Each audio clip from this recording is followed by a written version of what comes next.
Hai guys, aku mau cerita lagi. Kali ini masih tetap tulisanku yang bergenre creepypasta. Judulnya Teman. Ini khusus buat kalian yang suka ngebully. Tulisan ini buat kamu. Kita mulai ya. Hari ini adalah jadwalku mengunjungi anak yatim di yayasan yang merupakan milikku sendiri. Yayasanku tidak hanya menampung anak yatim piatu, tapi juga para lansia. Aku menampung mereka, memberi mereka rumah yang layak, pakaian yang layak, dan tentu saja makanan yang enak. Yayasanku sudah berdiri sejak 3 tahun yang lalu. Namaku Delima. Panggil saja Ibu Delima. Kata orang, di umurku yang masih 40 tahunan, aku beruntung karena aku kaya raya. Mereka tidak tahu, aku tidak terlahir kaya. Bahkan, aku tidak punya ayah dan ibu. Ironis bukan? Aku adalah anak yang dulu tinggal di panti asuhan. Bisa dibilang, panti asuhan ini adalah balas dendamku. Aku tidak suka menyebutnya balas budi, karena balas budi hanya untuk orang yang berhutang, sedang aku tidak merasa memilikinya. Setelah dewasa, aku menggeluti banyak bisnis. Ternyata aku cukup pintar memanfaatkan peluang. Hingga akhirnya aku menjadi seorang pengusaha. Ibu Delima seorang pengusaha yang bahkan pendapatan per tahunnya mencapai puluhan miliar. Aku bangga, tentu saja. Aku sangat bangga. Delima? Maaf, siapa ya? Aku membuka kacamata hitamku karena seorang wanita memanggilku. Tepat ketika aku akan masuk ke dalam panti asuhan milikku. Gue Ana. Masa lu lupa? Teman SMP lu. Dulu kita sering banget main tahu, ngerjain PR bareng, makan di kantin bareng. Oh ya, sama ikut ekstrakurikuler bareng. Ingat nggak? Dulu kita itu satu geng. Namanya geng manis. Ada 10 orang cewek-cewek gitu loh. Dia menjelaskan siapa dirinya. Kata siapa aku lupa. Oh Ana, ya ampun, apa kabar? Aku memeluknya. Dia menyambut pelukanku. Delima, kasihan ya Jen sama Anis. Mereka meninggal selang sebulan doang. Ana memberitahuku. Biasa, dia kan memang ratu gosip. Aku tahu, anak-anak mereka aku tampung di sini, di yayasan milikku. Aku mengatakannya dengan penuh penekanan. Di kata-kata yayasan milikku. Wah hebat ya, sedelima anak panti sekarang udah kaya raya. Ana, sudah seperti ini saja masih sempat menghinaku. Ya begitulah. Roda kan berputar, Ana. Bagaimana kehidupanmu? Aku bertanya, basa-basi. Lalu Ana menjawab, Aku sedang dalam masa sulit. Sekarang kesini untuk nasi kotak dan amplop yang sering kau bagikan untuk kami, orang-orang yang kesulitan ini. dia berbicara dengan kikuk. Mungkin malu, karena seingatku, dia adalah anak dari seorang pejabat daerah yang kaya. Dulu, aku berjalan ke arah mobil, mengambil nasi kotak, dan mungkin juga amplop. Kulebihkan uang di amplop itu. Biasanya aku hanya menaruh uang 100.000, tapi kali ini berbeda. Kulebihkan. Kuberi dia 500.000. Ana, nih ambil. Sama ini buat anak dan suamimu. Aku memberinya beberapa nasi kotak. Ampun, terima kasih ya Delima. Siapa yang sangka kamu yang dulu sangat miskin, dekil dan jelek, tapi sekarang udah bisa sekaya ini. Ana selalu seperti itu. Dia tidak lupa menghina di dalam pujiannya. Ada berapa anakmu, An? Aku bertanya sebelum dia pulang. Ada 3 di 5, 2 orang laki-laki dan 1 perempuan. Oh ya, kamu sudah menikah? Oh, aku tidak menikah, Ana. Ya, memang gitu sih.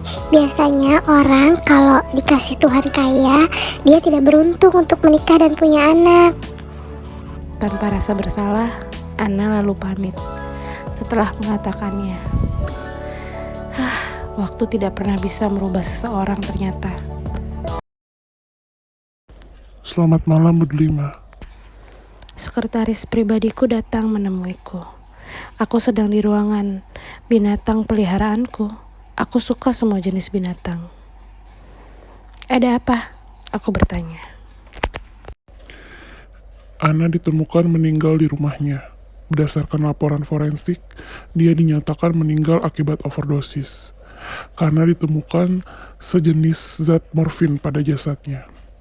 Hal ini sejalan dengan pekerjaannya sebagai pemandu karaoke yang terbiasa bersentuhan dengan alkohol dan obat terlarang.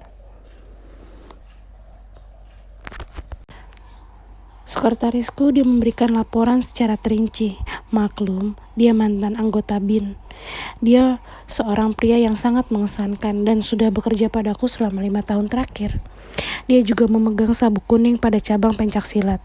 Kalau tidak salah, pemegang sabuk kuning di pencaksilat disebut pendekar. Begitu kan?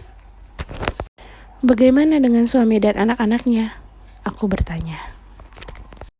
Suaminya menghilang 2 hari yang lalu. Sepertinya kabur, meninggalkan anak-anaknya. Kami sudah membawa anak-anak itu ke yayasan, Bu. Oke, bagus. Aku tidak mau mereka terlantar. Pastikan mereka tetap sekolah di tempat yang sama sebelum ditinggalkan orang tuanya. Setelah menerima perintahku, sekretarisku pergi. Aku suka menghabiskan waktu di ruangan ini bersama peliharaan-peliharaanku. Binatang ini sungguh menggemaskan. Aku menernak mereka secara hati-hati. Hewan ini disebut Black Mamba, ular paling beracun di dunia. Ular peliharaanku, binatang yang sangat aku sayang. Kau tahu, hanya butuh 2 tetes untuk membunuh manusia. Aku akan mengambil racun mereka untuk keperluan bisnis. Racun ular ini sungguh sangat istimewa. Selain racunnya dapat membunuh, ada fakta luar biasa yang aku temukan sebelum akhirnya memutuskan menernak ular Black Mamba ini.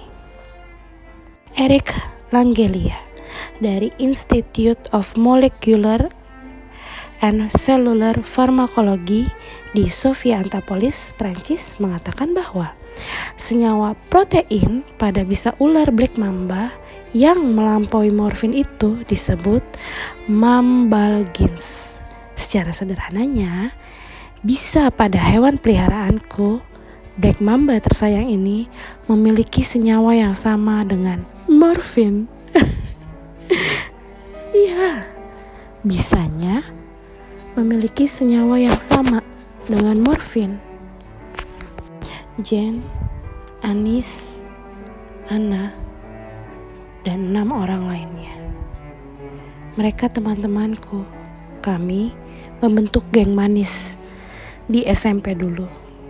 Bukankah kalian tadi mendengar ketika Ana berkata tentang geng kami? Aku bahagia bisa berteman dengan orang-orang keren seperti mereka. Maklum, aku dulu hanya anak panti asuhan. Mereka sering memanggilku dengan sebutan si anak panti.